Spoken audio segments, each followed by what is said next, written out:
Welcome home Pidias. Gimana kabar kalian hari ini? Ya, Kani diharap kalian tetap semangat. Dan Kani dia doain salah satu di antara kalian, atau bukan salah satu lah ya, medalis KSN 2020, ada salah satunya di antara yang lagi nonton video ini. Amin. Oke, hai kalian para medalis. Sebelum jadi medalis, subscribe dulu ya channel Kanidia, biar Kanidia makin bersemangat membuat konten-konten yang lain dan kita bisa membangun Indonesia menjadi lebih baik. Terima kasih buat support yang udah mensupport dengan cara mensubscribe dan share juga video ini jika kamu anggap video ini bermanfaat. Langsung aja kita kerja soalnya.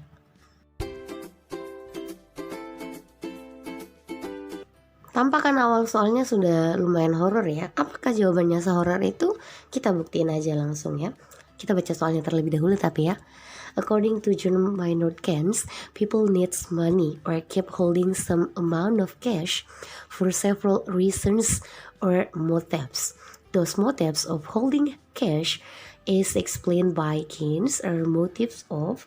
Jadi artinya kayak gini. Berdasarkan John Maynard Keynes, orang-orang itu membutuhkan uang atau tetap memegang beberapa jumlah uang, beberapa tertentu uang lah ya, untuk beberapa alasan dan motif. Nah, motif untuk memegang uang ini seperti yang dijelaskan oleh Keynes adalah motif untuk apa aja.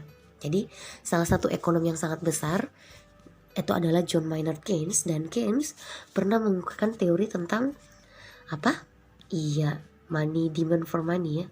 Jadi money demand atau kan dia singkat MD.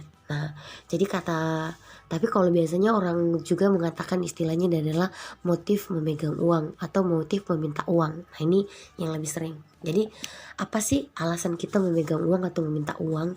Nah, menurut Keynes itu dibagi atas 3 alasan utama.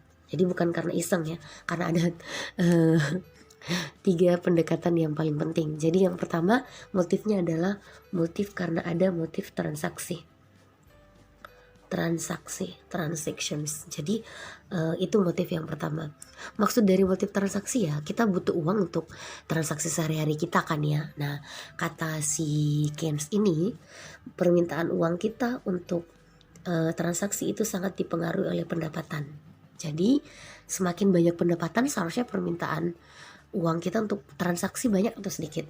Ya, semakin banyak ya. Makanya menurut ini korelasinya adalah positif. Kayak gitu. Nah, lalu motif yang kedua kita kenapa harus memegang uang menurut Keynes adalah karena precautionary dulu.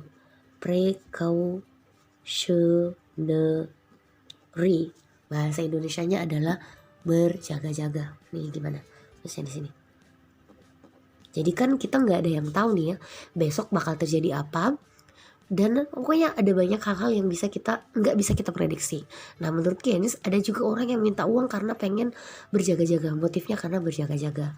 Nah, motif karena berjaga-jaga menurut Keynes juga itu dipengaruhi oleh pendapatan. Dan menurut Keynes, hubungan antara pendapatan dan permintaan uang kita untuk berjaga-jaga juga dipengaruhi oleh berpengaruh positif ya. Jadi semakin banyak pendapatan kita, permintaan uang untuk berjaga-jaga juga semakin tinggi. Terakhir, motif yang pengaruh kita meminta uang adalah spekulatif atau speculation ya. Jadi motif spekulasi. Nah, untuk motif spekulasi sendiri kata atau ini biasanya orang nulisnya MT ya. Aduh, gimana ya? Gini aja lah, money demand aja.